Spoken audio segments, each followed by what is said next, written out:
Road విస్తరణలో కోల్పోయిన భూమికి పరిహారం ఇప్పించాలంటూ కరీంనగర్ జిల్లాలో తహసీల్దార్ కాళ్లు పట్టుకున్నారు ఓ రైతు. శంకరపట్నం మండలం ఇప్పలపల్లికి చెందిన వెంగళ శ్రీనివాస్ అనే రైతు హైవే నిర్మాణానికి 23 గుంటల వ్యవసాయ భూమిని ఇచ్చాడు. దీనికి పరిహారంగా ఒక్కో గుంటకు 36,000 రూపాయలు అందించారు అధికారులు.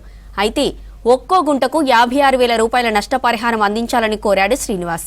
రోడ్డు పనులను అడ్డుకుని నిరసన తెలిపాడు. విచారణ కోసం అక్కడికి వచ్చిన తహసీల్దార్ కాళ్లు పట్టుకుని పరిహారం అందించాలని వేడుకున్నాడు.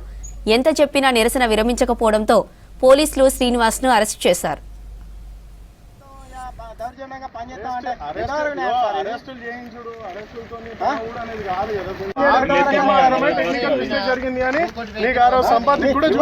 మీరే టెక్నికల్ విషయం జరుగుతుంది, మీరే పొరపాటు జరుగుతుంది. నాకు డబ్బులు రాలేదని నేను అంటే నాకు డబ్బులు ఇచ్చేది ఓడి ఇంకా నన్నే అరెస్ట్ చేపిస్తాం, దౌర్జన్యంగా పనిచేస్తాం అంటే